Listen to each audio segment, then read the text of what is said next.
প্রিয় বন্ধুরা, জান্নাতে কি সন্তান জন্মাবে? জান্নাতীরা কিভাবে হুরদের সাথে সহবাস করবে? প্রথম উত্তর হলো জান্নাতে সন্তান জন্মাবে। যদি আপনি চান তাহলে আপনি সন্তান নিতে পারবেন। আর সন্তানের বয়স হবে 33, আর আপনার বয়সও হবে 33।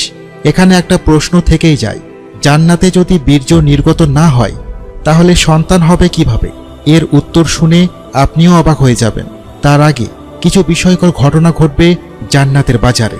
সেই ঘটনা সম্পর্কে আজ আমরা জানাবো এবং তারপর জান্নাতে হুরদের সাথে সহবাস, সন্তান লাভ কিভাবে হবে সেই সম্পর্কে জানাবো। তাই ভিডিওটি একটু ধৈর্য ধরে শুনুন, তাহলে অনেক কিছু অজানা বিষয়ে জানতে পারবেন। তবেই হজরত সাইদ ইবনে মুসাইব রাদিয়াল্লাহু আনহু থেকে বর্ণিত যে একদিন বাজারে হজরত আবু হুরায়রা রাদিয়াল্লাহু আনহুর সাথে তার দেখা হয়। তখন হজরত আবু হুরায়রা রাদিয়াল্লাহু আনহু বললেন, আমি আল্লাহর কাছে প্রার্থনা করি যে আজকে যেমন মদিনার বাজারে আমাদের দুজনের দেখা হয়েছিল, তেমনি আল্লাহ চাহে তো জান্নাতের বাজারে আমাদের দুজনের দেখা করাবেন। তখন সাইদ ইবনে মুসাইব রাদিয়াল্লাহু তাআলা আনহু জিজ্ঞেস করলেন, জান্নাতেও কি বাজার থাকবে?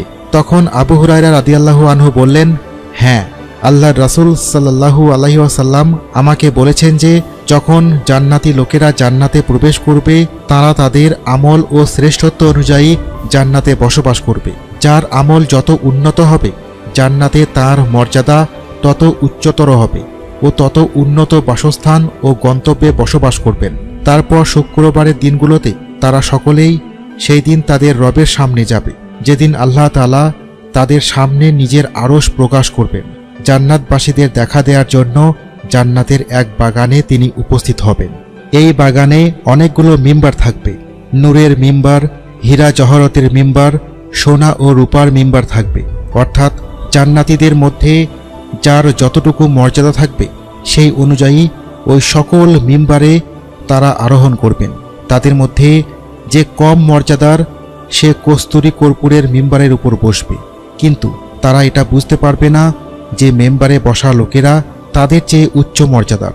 আবু হুরায়রা রাদিয়াল্লাহু আনহু জিজ্ঞেস করলেন, হে আল্লাহর রাসূল, আমরা কি সেদিন আমাদের রবকে দেখতে পাবো? তিনি বললেন, হ্যাঁ, অবশ্যই। দিনের বেলায় সূর্য এবং পূর্ণিমার রাতে চাঁদ দেখতে তোমার কি কোনো অসুবিধা হয়? জান্নাতীরা আল্লাহ তাআলাকে ঠিক সেইভাবে দেখতে পাবে। সেই সাক্ষাতে এমন কেউ থাকবে না যার সাথে আমাদের প্রভু সমস্ত পর্দা তুলে সরাসরি কথা না বলবেন। মহান আল্লাহ তাআলা উপস্থিত লোকেদের একজনকে সম্বোধন করবেন, হে অমুকের পুত্র অমুক, তোমার কি সেই দিনের কথা মনে আছে যেদিন তুমি এটা করেছিলে এবং বলেছিলে? এই প্রশ্ন শুনে সেই বান্দা তার অপরাধ স্বীকার করবে এবং তখন সেই ব্যক্তি বলবে, হে আমার প্রভু, আপনি কি সেই পাপের জন্য আমাকে ক্ষমা করে দেননি? আল্লাহ তাআলা বলবেন, নিশ্চয়, আমি তোমার সেসব গুনাহ মাফ করে দিয়েছি এবং তার ক্ষমার ফলস্বরূপ আজ তুমি এই পর্যায়ে পৌঁছেছ।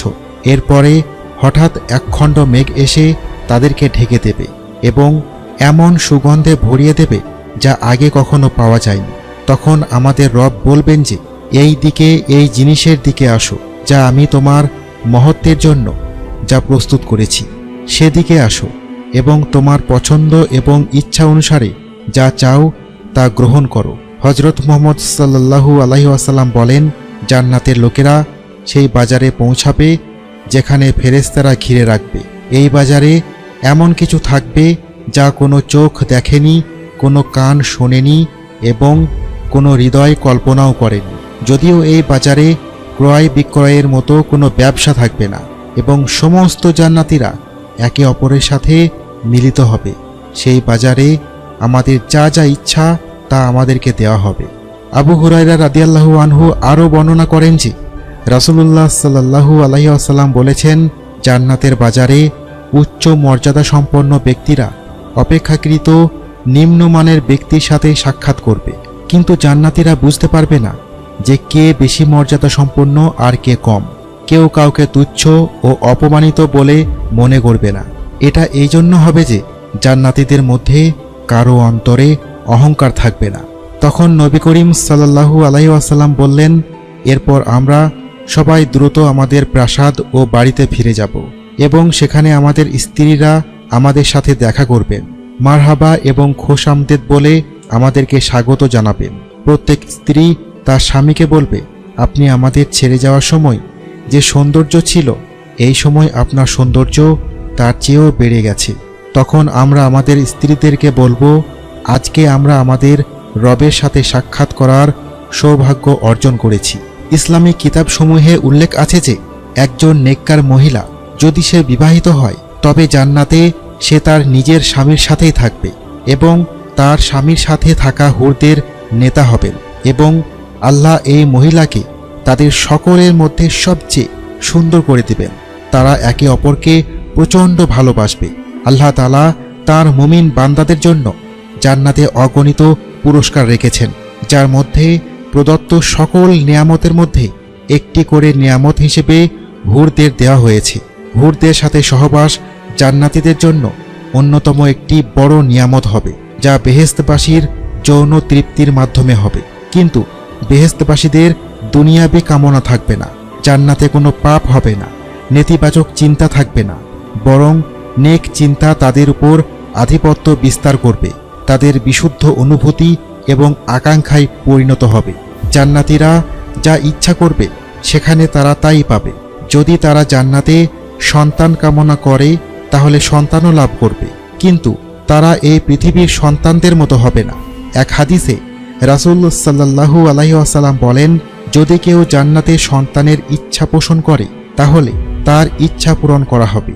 তবে গর্ভবতী হওয়া, সন্তান প্রসব করার সাথে সাথে সন্তানের বয়স 30 বছর হয়ে যাবে। অপর এক হাদিসে রয়েছে, জান্নাতীরা সহবাস করার ফলে তাদের বীর্য নির্গত হবে না।